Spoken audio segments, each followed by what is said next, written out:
Thank you, gentlemen. Good to see you again, Rob. Another committee, the same issue, irregular migration. I'd like to pick up on issues I started exploring with Professor Davies earlier. You and I spent many hours talking about the Channel and various attempts to stop irregular migration. To what extent are people smugglers exploiting the common travel area at this stage? So the dominant method is still to attempt crossings in the English Channel. That's still the dominant method for illegal entry. Abuse of the CTA and inadequately documented migrants and air routes and a range of more complex ways of getting to the UK are still there. So as we work to suppress the small boats issue, we are looking to collect intelligence to make sure that if displacement happens and we see that, we're ahead and waiting. So what we are not seeing yet, and Gordon, please come in if you disagree, is a big displacement or increase in movements with those other methods. So there's a range of different methods that facilitators use, and they will use all of them, and they will try and pursue the path of least resistance, and that is why we're keeping pressure on all of those areas. So the CTA is really important to us, and we put a lot of intelligent effort into it to make sure that that problem isn't the next one that flares up. And that's what we're trying to do across all the different modes of entry with colleagues in immigration enforcement and border force. Something I asked Professor Davies about. Do we have figures on how many claim asylum in Northern Ireland? Is that something the Home Office does? So that would be Home Office figures. We don't have those. It's quite problematic. I heard that. I was going to pick it up at the end, actually. Chairman, it's difficult to disaggregate from our overall figures because we're more interested in why someone has claimed asylum than where they've claimed asylum. But we've got local records, so the main place that people claim asylum in Northern Ireland is in Drumkeen House. So we've got local records. There's a massive caveat with that, though. I'm happy to share them as long as I haven't got them with me, but I will share later. So anyone who claims asylum in Northern Ireland has come from the south? No. Surely, isn't that right? No. They wouldn't have come across Durham and all the way up to Northern Ireland to claim asylum, would they? The vast majority have come from Ireland. So that must be a pretty good figure, I would have thought. Yeah? Yeah. Okay. Presumably, once they get to Ireland, the CTA being the CTA, we've got no real means of stopping an undocumented migrant claiming asylum in the north. Our defence is Ireland's defence, presumably. Is that right? That's why we work really closely with the Irish Border Force. Have put measures in place and supported. Yes, but it's not the Northern Ireland border. It's Ireland's border with the rest. Yeah. So that's the nature of the common travel area. Yeah. You enter the common travel area and you're in the common travel area. Yeah. And Ireland is quite good at that. Is it? Because they say most of their asylum seekers come from the north. They're saying 87% come from the north. So that would seem to suggest their defence outside of the north is quite robust. Is that your view? Yeah, we work really closely with them. They say that the majority of their asylum seekers come from the UK. There's a tone of scepticism in your voice. I heard some of the evidence earlier about data sharing. So there is a programme going on at the moment where we will improve our data sharing with the Irish. So we have not locked that down where the majority of their asylum claims come from. And those ones coming from the north to the south, and we don't know how many it is, okay, let's say 87%. Do we know anything about them? Are they forum shoppers? Are they people whose asylum claims failed in the UK and now moving on to Ireland, or do we not know anything about that? We have liaison officers that work with the Department of Justice. We share information both ways.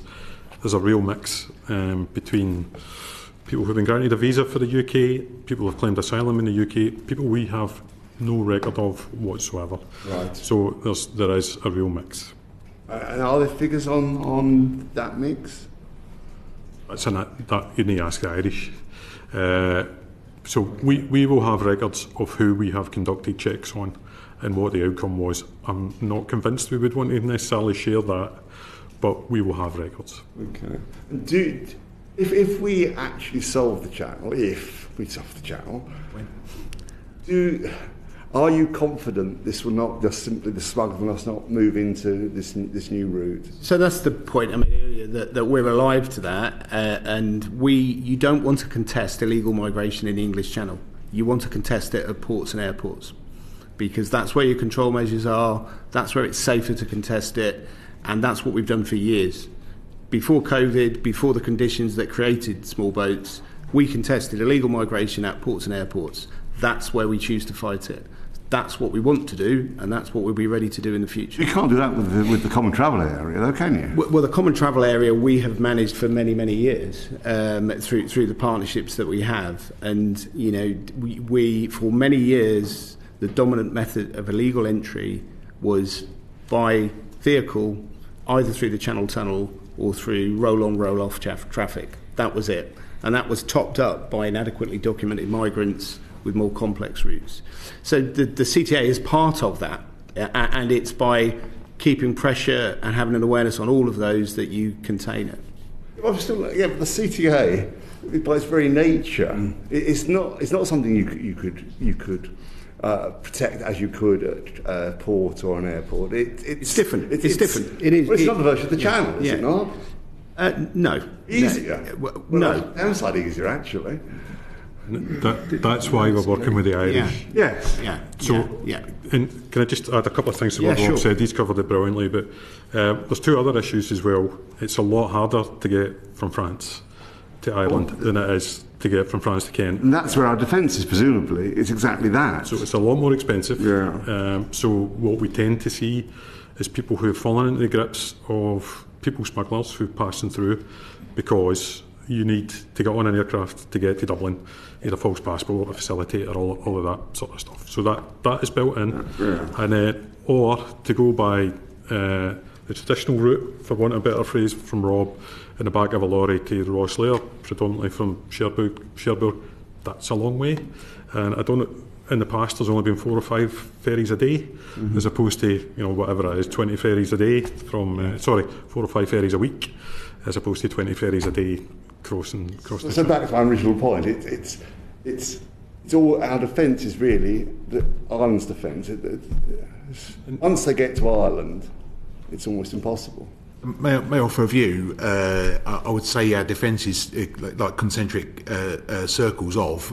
So our defence is upstream in source countries, like what our efforts in Iraq with Kurdish authorities there. Our efforts together with Irish colleagues, together with policing and immigration and NCA colleagues in Europe, in countries like Italy and France and Bulgaria.